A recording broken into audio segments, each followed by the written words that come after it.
For the next 45 minutes or a little more, we're going to talk about grant writing. As the title says, tips for the new and occasional writer. How many of you in this room have prepared at least one grant application in the past? Okay, about 2/3 of you have. Okay. Grant writing for most organizations that I've run across has been one of those things that falls under the other duties as described in the job, in the job description, other duties as assigned. There are very few nonprofits that have a defined role for a grant writer. And even if your nonprofit is large enough to have a development director, that development director generally spends their time working on things other than grants.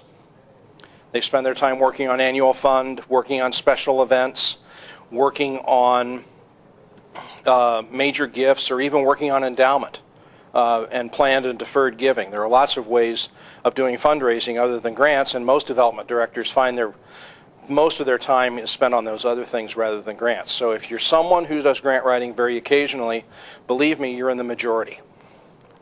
There are grant writing professionals out there who do it full time. Most organizations don't have anybody like that.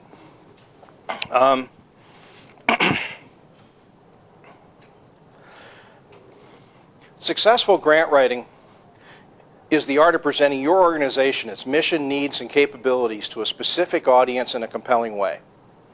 If you parse that a little bit, parse that statement a little bit, because we're presenting your organization. The grant application is a document. It's a marketing document as much as it is an application per se, because you're having to put your organization's best face forward in this application. And talking about your mission, your needs, and your capabilities. What is it about your organization that makes you special, that makes you effective, that indicates that you're truly responsive to community needs and serving the people you set out to serve in a way that improves their lives. And you have to tell that story to a specific audience, namely that funding source, and the representatives of that funding source who are going to be reading that application in such a way that they're going to remember it and that they're going to sympathize with it. They're going to identify with your organization and with your project. Grant writing seldom looks like, a mystery novel. Or say, gee, this is just so gripping, I just can't put it down. Grants rarely get to that point. Sometimes they do. Sometimes a grant application can tell a compelling story, that there's actually a plot to it, that there's actually drama in it, that there are actually personal stories in a grant application. Most of the time we're not that lucky. But still, you have to find a way to make that grant application sing, to make it jump off the page in such a way that that reviewer, that funding source says, yes, that's the one we have to support. I've got a stack of 12 or 50 or 100 others, but this is the one we've got to support. What we'll talk about here is the role of grants in your nonprofit, a grant writer's checklist, what to do before you start applying for grants, and then preparing to write, and then what you do while you're waiting.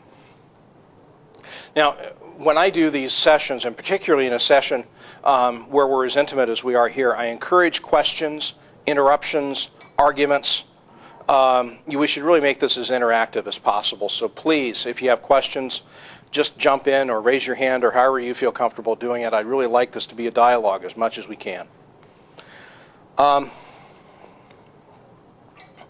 Generally, grants provide program funding. Grants are focused on programs or services. It's rare for grants to be given for general operating costs or just for unrestricted use within an organization. So grants typically fund programs and services. They don't fund organizations. They may provide limited operations funding. Some of you might be familiar with concepts such as indirect costs or administrative overhead that are sometimes paid for with grant funds. For example, we write a grant for $100,000 for child care services in a community, And because we know that there's a fiscal responsibility to account for the money, part of that $100,000 is paying for 2 hours a week of the finance department's time to keep track of the bills and to do the right reporting. And that's a part of the grant expense, that's in the grant budget. Some foundations, some governmental agencies will actually pay for that as part of the grant. Others won't. But there are ways to get limited operational support, administrative support out of grants. But grants are not a good way to fund your general operating expenses, to fund your overhead. Grants generally are time-limited and restricted monies. Almost all grants come with a parking meter attached, and that parking meter expires. For example, the grant that funded what we're doing here today, the Bush Foundation gave the South Dakota Community Foundation $2 million for nonprofit capacity building, nonprofit enhancement in South Dakota. It's a 2-year project. At the end of 2 years, the money is going to be spent, the program is going to end. Bush Foundation has not committed to doing anything more because they committed to 2 years. Most grants are like that. They're time limited and they're restricted. Grants generally cannot be relied on for ongoing support. Once you get a grant to fund a project, it's not reasonable to assume that that grant is going to be there forever.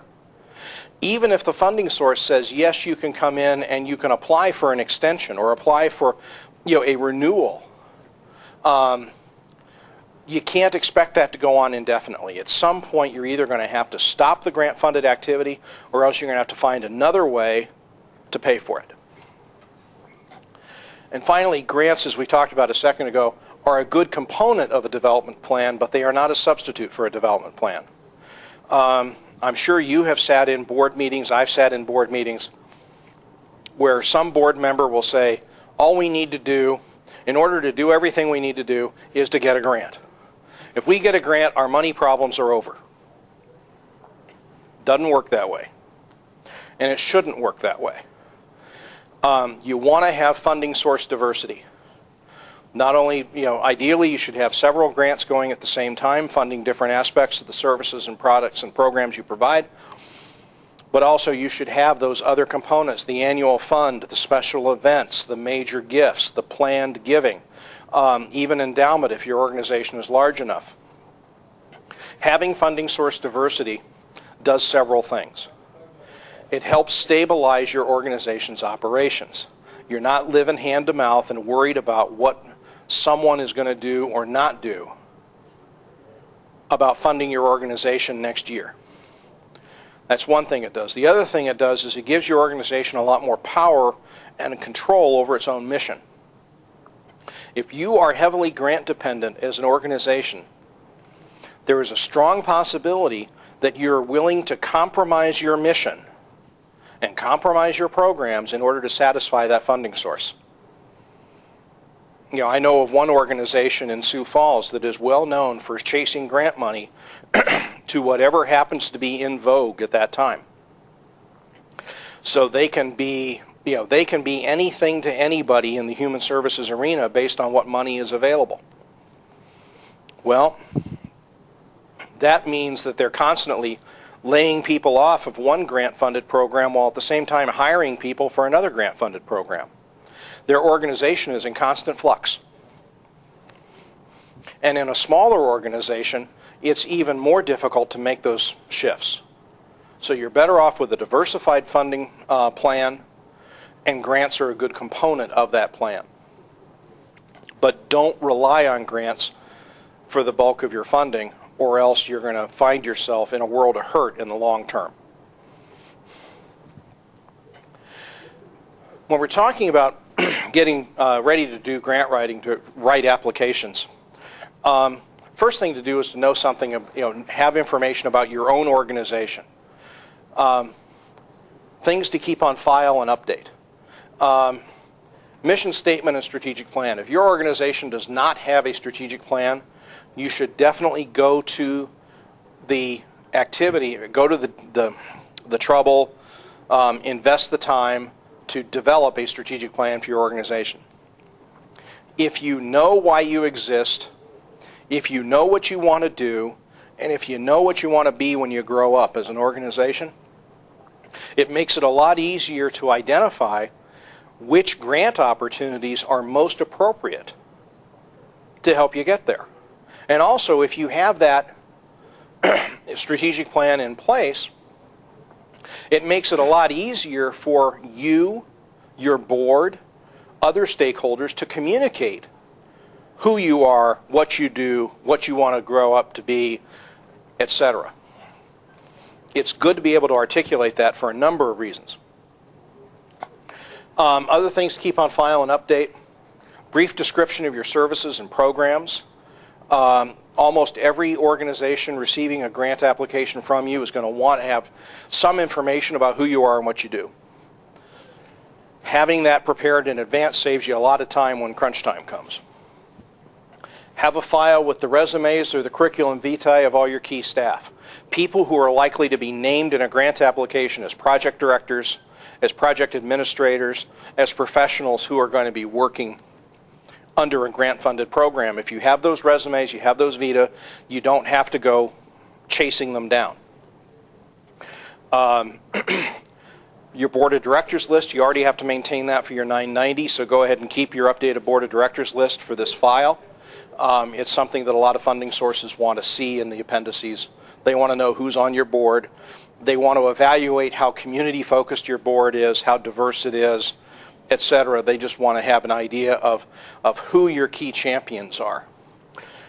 Key collaborators list. Who is it that you do work with? What other organizations, whether they're nonprofits or for-profits or governments? Who are the contact people that you work with most readily?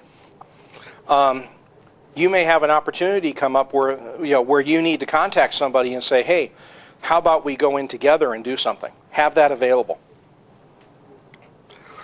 Let's talk about customers. Your primary customers are the people or types of people you serve: students, parents, teachers, families, people with disabilities, etc. Whoever your clients are, whoever the individuals served are, those are your primary customers. Now, this is a distinction or a definition that comes from Peter Drucker. Your primary customers are the ones that everybody thinks of. In a hospital, it's patients. In a school, students. You may have secondary or supporting customers. Secondary or supporting customers are others who must be satisfied in order for your mission to succeed. Now, on the slide, to talk about government, insurance, taxpayers, etc.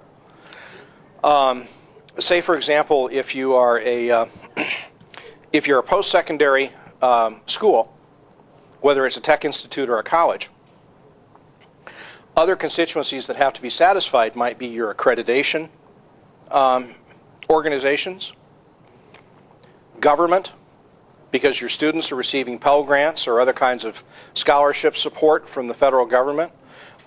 It could be the families of the students, because some families still pay for their kids to go to college. Depending upon what type of organization you have, what type of nonprofit you may have other types of supporting customers. In a hospital situation, the patients, but the patients' families have to be satisfied. Regulatory agencies, if you're a community hospital, county government has to be satisfied. So think about who your customers are. Most organizations that haven't done this tend to have blinders on. They don't realize not only all the people they impact, but all the people who impact their abilities to succeed. Who are they and what makes them unique?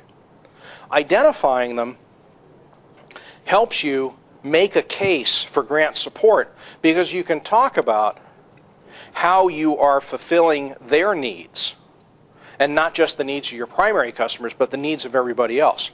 We're serving patients in the hospital, but we also have regulatory burdens we have to deal with. We operate a hospital and we deliver health care, which requires us to recruit and retain qualified doctors and surgeons in an environment, particularly in rural America, where it's difficult to do that. You see where I'm going with this? So depending on what type of organization you have, you could make statements like that. It's important to have information on demographics. How many, where, when, how often, etc. Who do you serve? Where do you serve them? How do you serve them? How do you know whether they've been served well? How have their lives been changed? Can you document that? Because if you can, it makes it that much easier to make your case when it comes time to write a grant application. And ask to do more of it. Or ask to do it better or different. And the other side of that is having case histories or personal examples. Now, I encourage you to be, to not disclose confidential information about patients or clients, but it's still nice to have those personal stories. Jody is a 12-year-old child whose parents are involved in repeated domestic abuse, and coming from a difficult household has caused her to come in contact with the juvenile justice system for status violations, minor juvenile offenses. Our agency has provided counseling and life skills training and homework assistance and a structure that she doesn't have at home that allows her to maintain academic success and allows her to respect herself as an individual. You see where I'm going here? Can your organization and the clients it serves, can you tell a similar story from the client's perspective about how they've been helped or changed or improved, or how they've avoided the pitfalls of life? Having those examples, again, having them on file, having them ready when it comes time to write a grant application, makes your work that much easier when the time comes. And I stress here that whatever you say has to be the truth.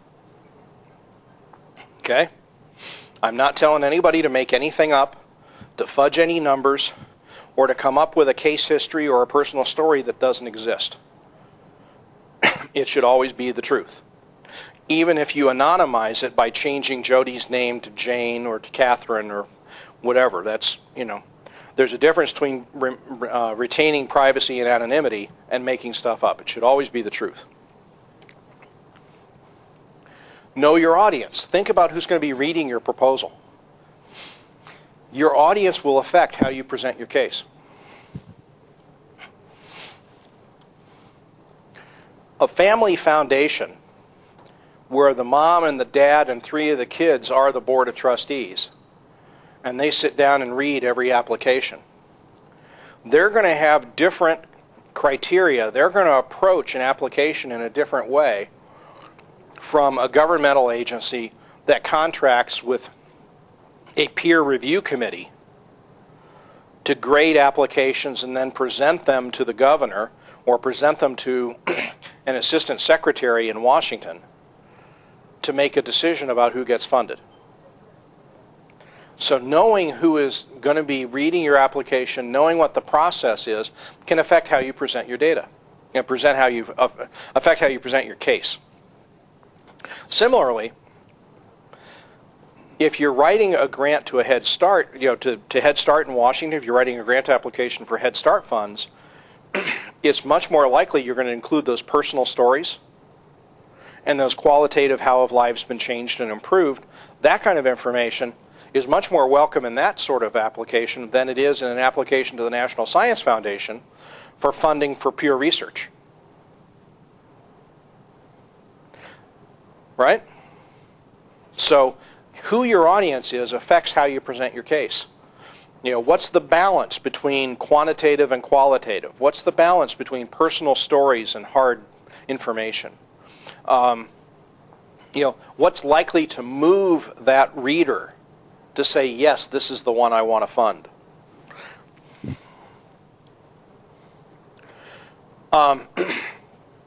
What's the mission of the funding source? This is real important to know, because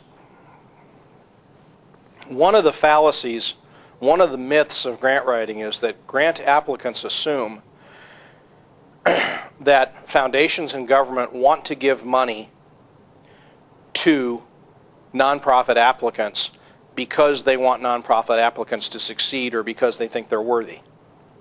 That's not why funders give money.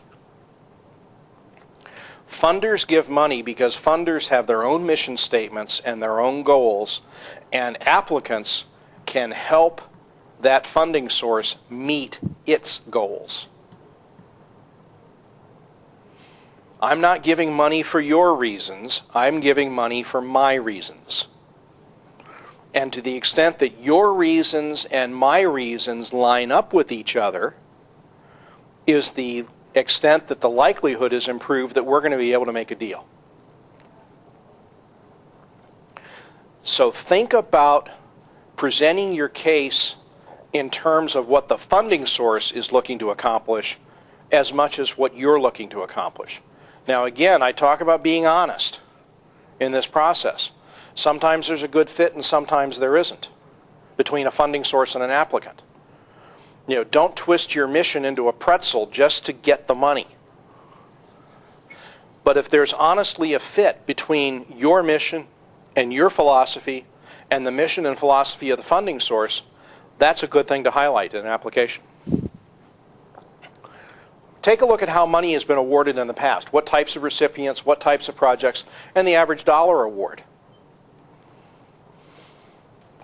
This will tell you whether or not you're knocking on the right door. This will tell you whether your expectations, or I should say your aspirations, you should never expect to receive a grant, whether your hopes are right, whether they're appropriate. Then you can find out, what did successful grantees do right? You know, are copies of abstracts or full proposals available? If you can see how somebody else was successful, that might give you some clues on how you might be successful with that same funding source. And we talked a little bit about how is the award decision made by the funding agent. You know, is it a personal decision? Is it a peer review process? You know, what are the criteria for making the award? Is there, you know, a point system to the various components of the application? You know, what's important? Or is it simply write a letter, send it in, and we'll tell you whether or not we like you? Knowing that helps you craft your application more successfully. I'm going to skip over a lot of the stuff about where do I find a grant source. This is all on the slides that are on the Community Foundation website. So you'll have all this information, plus there's a handout on the website that is a one-pager that is nothing but web links for various ways to research grant applications and to get information that can be helpful to you in writing grant applications. But what I'm going to say is that if you are a new or occasional grant writer, odds are that someone is going to present you with a funding source and ask you to write an application for that funding source. They're not going to ask you to begin by doing grant research.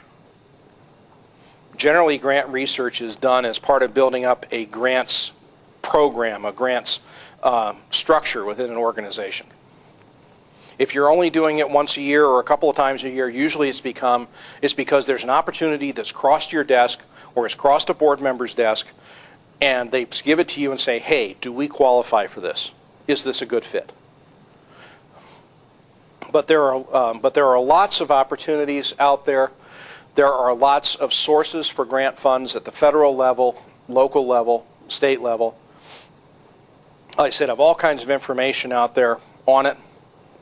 State level, there are still grants available from the state of South Dakota. Some of it's federal flow-through money to the states. In other words, the federal government gives money to the states, and the states grant it out to nonprofits and other communities. There are some state boards and commissions that have grant funds. I don't know if this is still true, but it used to be that the State Conservation Commission had a grants program that gave out about $1.5 million a year because they had a fund of unreimbursed fuel tax collected from farmers. And it was about $1.5 million a year, and they gave it out for conservation projects. So there are certain targeted funds within the state, even though states, like the federal government, like everybody else, is going through a bit of a budget crunch these days, there's still some state monies out there for grants. Local community sources for grants. United Way is kind of a hybrid between a grant and a gift.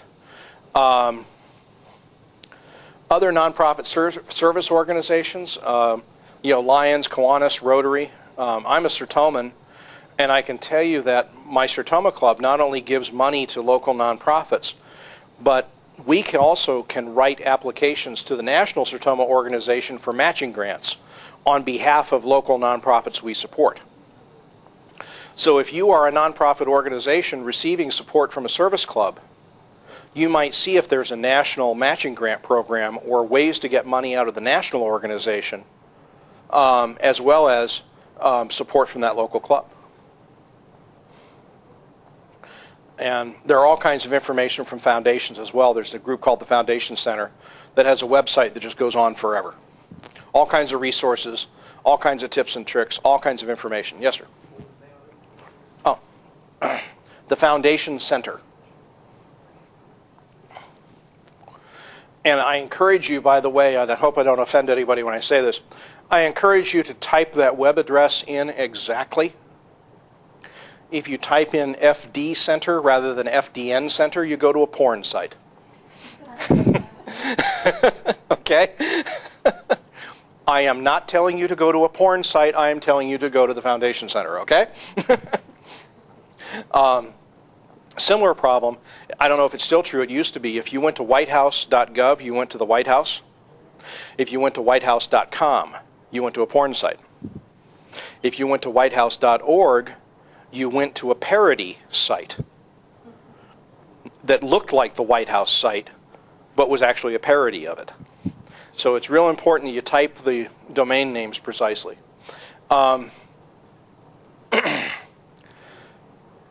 Essential grant elements. Every grant application, in some way or other, includes these elements.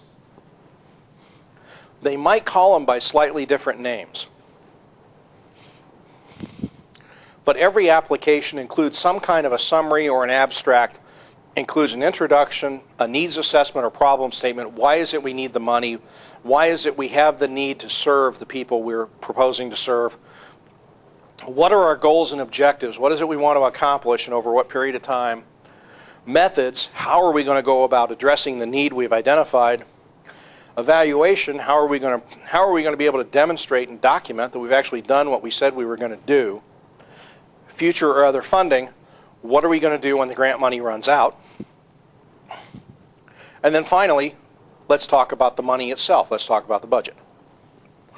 Generally, this is how a grant application lays out. Whether it's a one-pager or whether it's 400 pages, it usually hits each of these points. And I'm not going to go through the detail on all of these sections. Like I said, it's on the slides, but I'm just going to hit a few of the points as we go through. The summary. One thing I'm going to say in a grant application, you're going to find experienced grant writers often write the same thing or very similar things several times in the course of an application. It's repetitive, it's redundant, and it's designed to be that way because each section ties to each other, to every other section. And you also want to remind the reader of why you're doing this and where they are as a reader in the process of reading your application. So in the summary, we're going to identify the applicant. It includes at least one sentence on credibility. Why is it that we're appropriate as an applicant? What's the problem? What are our goals and objectives? What are the methods? Includes the budget totals. And is brief, is clear, and is interesting. I'm going to go back for a second. One of the things you see is identifies the applicant. Sounds pretty obvious, doesn't it? If you're going to apply for money, you ought to identify who you are. It's amazing how often in grant applications, particularly applications that involve collaborations of more than one agency or more than one entity, the grant application is written in such a way that it's hard to figure out who's actually responsible for the money, who's actually in charge of the program. So regardless of what type of grant you write, particularly if you're writing a grant application that involves more than one entity, make sure you identify clearly who the applicant is. Because there's one applicant. Even if you have 30 other agencies that are somehow involved in delivering the services, there's still one applicant. And the reader, that funding source, should be able to clearly identify who that applicant is. Again, the introduction, a lot of this information is the same information we were talking about as stuff to keep on file and have available. All this laying the groundwork, telling the story of the organization. Why is it that we do what we do, and how effective are we, and how important is it? Having statistics and quotes. Supports the applicant qualifications specific to the application. This is where you tailor things. Yes, we do good things for people, but we've particularly done good things in child care because we're applying for a child care grant. Even if I do 5 other things in addition to child care in my nonprofit, I'm going to talk most about my child care accomplishments because that's what the funding source wants to hear about, because that's why I'm applying for money. The introduction should lead logically to the problem statement, as brief as possible, interesting, and free of jargon. Jargon is anything that your mother reads and doesn't understand. Okay? Every nonprofit, every profession, every trade has jargon. We use acronyms that nobody else understands, or acronyms that mean one thing to us that means something completely different to somebody else. We can't always control who's reading our grant applications, and we can't always be assured that they understand our issues and our market and our needs as well as we do. So it's important that we write in such a way that they can understand. If anything looks like it's jargon or looks like it's an acronym, explain what it is briefly. If it's an acronym, put in parentheses. This is what it is. CDBG, parentheses, Community Development Block Grant. And I do that every page or two, just so the reader doesn't have to say, now what did that acronym mean again? Or what did they mean when they said people first? What does people first mean? Well, if you work in the disabilities field, people first philosophy, people first language is something that is very familiar. But if you happen not to be up on that lingo, people first doesn't mean anything. Or it might be misinterpreted. So explain what it means. Explain how philosophically it contributes to the approach you take in serving the people you serve. The problem statement or the needs assessment relates to the agency mission and goals. In other words, you've identified a problem that lines up perfectly with why your organization exists in the first place. The problem dimensions are reasonable, they're supported by statistics, they're supported by statements from authorities, and most importantly, they're stated in terms of the client's needs. Nobody ever got a grant because they needed money. An organization gets grants because the grant helps fulfill the mission, helps satisfy the mission. The reason you're writing the grant is because your clients have needs that you believe you can satisfy through the programs and services to be funded under the application. So whatever the problem is should be presented from their perspective. Just like those of us who manage staff. Did anyone ever walked in your office and said, I need a raise because my rent just went up? I need a raise because I need a new car? That's not a real good reason for you to give somebody a raise. It's not about their needs. It's about what their value is to your organization. And it's about things having to do with the organization and about value in the marketplace, not about what my personal needs are. And the same thing in a grant application, it's not about what the applicant needs in terms, we need cash flow, we need money. No, it's what do our clients need?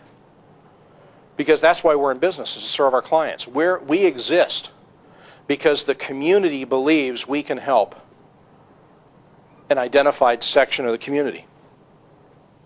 Is there any advantage to showing that by serving the client you're also enhancing your organization in a useful thing?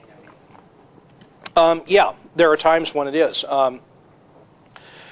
Say for example, you're writing a grant application to serve a constituency, and in order to serve them well, or in order to serve them to a certain standard, you have to be accredited, or those employees have to go to training. and acquire some kind of certification.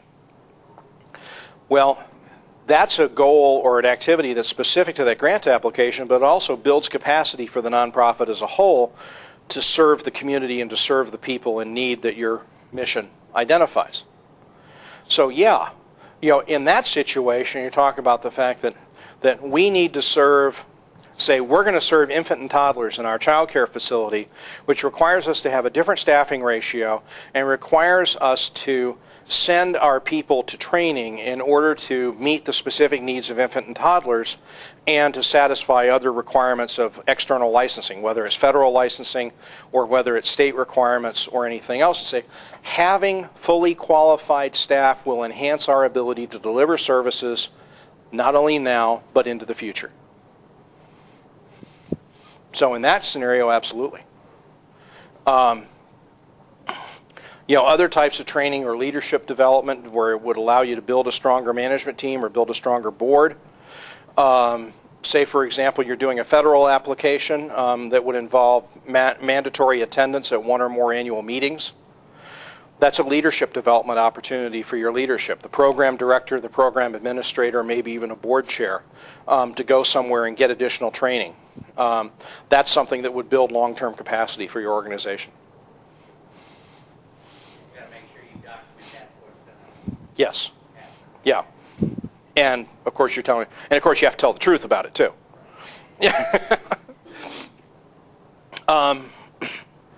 Problem statement should have input from clients and beneficiaries. The problem statement is never the fact there's a lack of a program. The problem statement is always from the client's perspective. What is it the client needs? Not the fact that the program doesn't exist.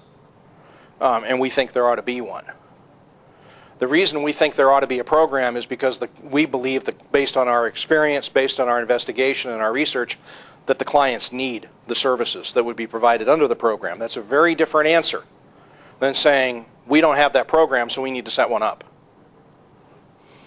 Because what happens if you build it and they don't come is the extreme case. You have to demonstrate if you do build it, they will come. The objectives describe problem-related outcomes, describe the outcomes, not the methods, and defines the population, states when. There's a nice acronym for objectives called SMART. Objectives should always be SMART. Specific, measurable, achievable, reasonable, and time-limited. So when you talk about objectives, they should have those 5 criteria: specific, measurable, achievable, reasonable, and time-limited. Not only does that communicate much more clearly what you're going to do, it also makes it that much easier to measure it when the time comes to do evaluation.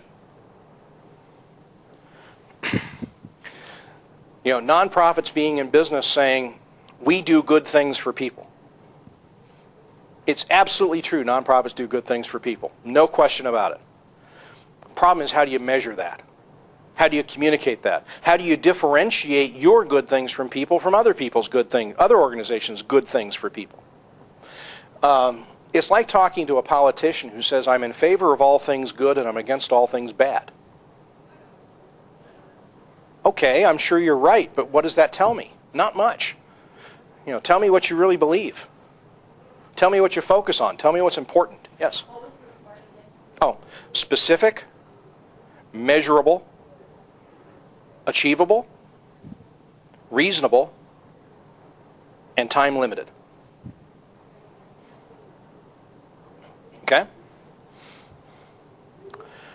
Now the methods, how you're going to address the problem, how you're going to meet the objectives and meet the mission, flows naturally from the problems and the objectives. This all flows together. Each section of the grant application works together. Clearly defines the program activity, states the reason, why are we doing it this way instead of that way, and it describes the sequence of activities, the staffing and resources, and the clients and client selection. Who are we going to serve and why? How are we going to serve them and why are we choosing this way of doing it? And incidentally, that will probably tie back to your problem statement or your needs assessment that says the reason why we're choosing these clients is because our research says these are the ones who need it the most. Or you could also say, we're choosing these clients because these are the ones who our research says are most likely to benefit from it. Two very different approaches, both valid. But you say, what's the rationale?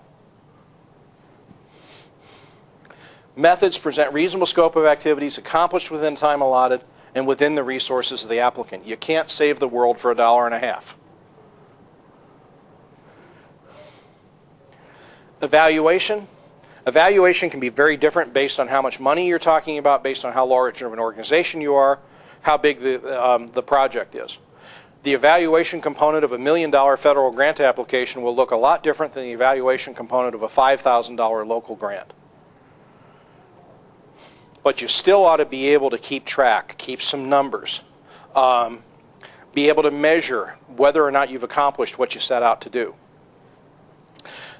Because not only will this help you substantiate to this funder that you did that you did good work, it'll help you substantiate to other funders that you're capable of doing good work. It'll help you market yourself to your community, saying, "Hey, we're doing good work, and here's the proof, here's the demonstration." The other thing evaluation will do is it sometimes helps identify and give reasons for failure. And I know this is a very frightening thing, but I'm going to mention it for a second. We did a grant application for a client they were going to do intervention with juvenile girls in the justice system. Girls who had, this is a very small population, but it's girls in the juvenile justice system who needed educational and other supports. And they said, we're going to spend $75,000 and we're going to provide various types of training and various types of interventions and services for these girls. Well, it turned out after doing all this, it had almost no impact whatsoever on the girls. Recidivism was the same. Customer satisfaction from the girls was mild at best. And there would have been a temptation on the part of some organizations to try to cover that up and say, we tried something and it failed and we're embarrassed and we spent the money and it didn't do what we thought it was going to do, and we better shut up about this or somebody's going to find out and they're going to think that we're not capable of doing good work. Well, this particular client took the opposite approach. They said, we know we're capable of doing good work. What we did was just prove a methodology that doesn't work in this situation. So we're going to tell the funding source, in this case the state of South Dakota, that in order to be successful with this group of girls, this type of clientele, we need to be doing something different from what we thought we were going to be doing, what we thought would be successful when we started this a year and a half ago. And without that evaluation, neither the client, neither the grant recipient, nor the funding source would have even known whether or not it was successful. Sometimes you need to know what doesn't work as much as what does work. And that's not a reflection on whether or not you as an applicant, you as a recipient of grant funding, are doing good work or are capable of doing the right things. It's a discovery process of what works as well as what doesn't work. I think you just turn that into another application for a grant. Well, that didn't work, but let's do a different thing. Exactly. The extreme example of that is, how many different things did Edison try before the light bulb worked? It was some ridiculous number, like 1,000 or 10,000 things that didn't work. Different filaments for the light bulb, all kinds of things that didn't work before he found out what did work. He said, well, that's not wasted time. I just proved a lot of things that don't work in order to get to the thing that does. And I'm not advocating that grant applicants go out and do things that they think will fail. I'm saying don't be afraid of failure. Don't be afraid to evaluate because you're afraid of the risk of appearing to have failed.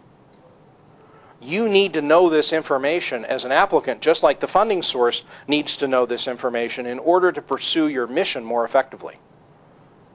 And in the long term, it always benefits you to be able to pursue your mission more effectively.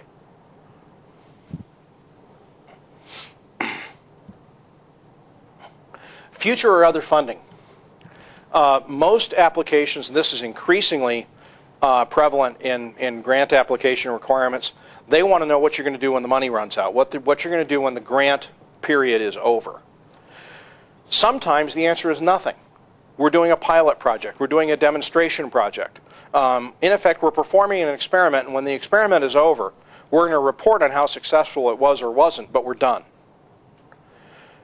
In some grants, though, there are services that are going to be presented for the first time or expanded or changed in methodology, and there's going to be a hope that, like with a pilot project, that once the pilot's successful, we're going to implement it more broadly, or that we're going to continue doing it because it works. Well, how are we going to make that happen? There should be a specific plan. Going back to having a diversified fundraising plan, some more thing. Where are we going to get the money? For construction costs, say you're getting money to build a building. How are you going to maintain it once you've built it? Talk about that. How will other funds be obtained to continue the project? Minimal reliance on further grant support. The answer to a grant period ending is not getting a new grant. That's a real bad strategy. It's not quite as bad as funding your retirement by buying lottery tickets. But it's in that same vein because it's speculative. It's speculative. And you want to present a future or other funding plan that is as concrete as possible, is as reasonable as possible, something that doesn't have a lot of long odds attached to it. A lot of times we'll say if our pilot is successful, we will be able to secure funding from our current donors and from new donors we develop who have a strong interest in this project. Sometimes we say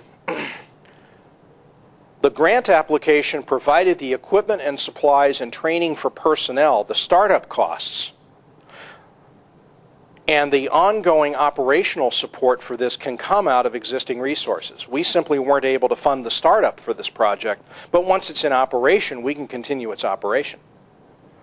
It might also say, once we demonstrate the effectiveness of the project, we will be able to solicit the commitment of other organizations, county government, other nonprofits to partner with us or to take over serving this population. Those are all future or other funding plans that have some reasonable chance of being implemented.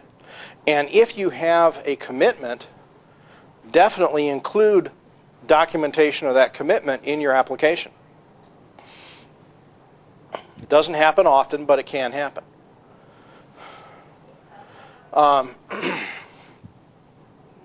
Getting to the budget. The budget should tell the same story as the proposal narrative.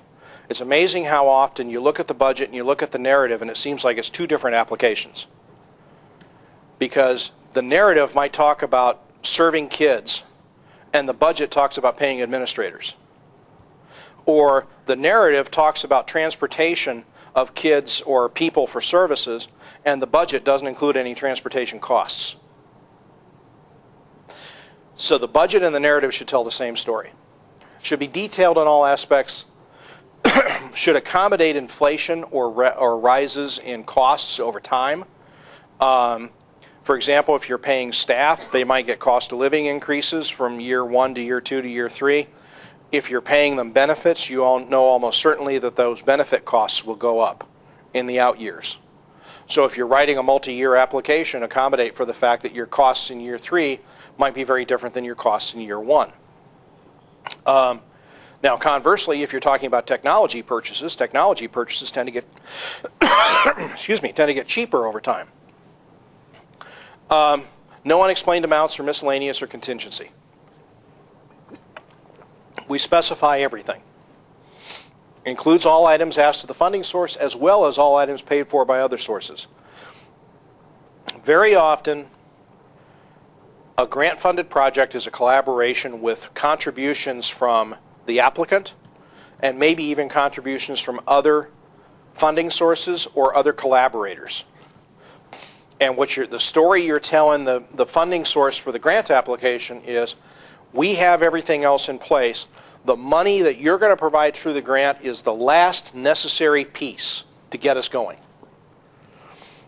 You know, my organization is putting up 20% of the funding, either in cash or in-kind contribution. We're providing the building or the staff, and what you're providing is something else. You know, that's part of what helps make a grant application compelling, is to tell that funding source, as soon as you say yes, we're good to go. And we have commitment of cash, of in-kind, of collaborations, so that we can demonstrate this is something that not only is needed, but something that other people think is important. The budget should include all volunteers. Detail fringe benefits separate from salaries, includes all consultant and contractors, includes indirect costs where appropriate, yeah, and also sufficient to perform the tasks in the narrative. What to do while you're waiting. You can never thank people enough. Those of you who have done fundraising might have heard of the aphorism that you should thank your donor 7 times for every gift. You know, that might be verbal, it might be a personal note, it might be an e-newsletter subscription, it might be recognition at a banquet. Well, grant writers can't thank their partners enough, whether they're internal partners or external partners. Keep thanking people. Build solid relationships and formalize your agreements. The work you do while you're writing the application is work that should be cultivated and sustained over time, because even if you're new at grant writing, odds are you're going to have to write another one at some point. Follow your grant proposal. You can monitor online services, but more importantly, you can contact the funding source contact carefully. It's entirely reasonable for you to ask, what's the timeline for making a decision? It's not reasonable to call every week and bug them and say, are we there yet? Are we there yet? But you can say, what's your timeline for making a decision? What's your timeline for notifying us? That's entirely appropriate. And then the other thing you do, like I said, is set the stage for the next application. Request a review of your current grant proposal. Learn from what you wrote this time, what you did right, what you did wrong, what could be improved, how it could be better next time. Schedule planning meetings with key players, write and rewrite key sections. Continue to collect good ideas. Good grants begin with good ideas. The more good ideas you have, the better positioned you are to go after them when a funding opportunity comes along. Any questions? Comments? Great. Well, I think we're coming right up on lunch here, so why don't we break, and thank you very much.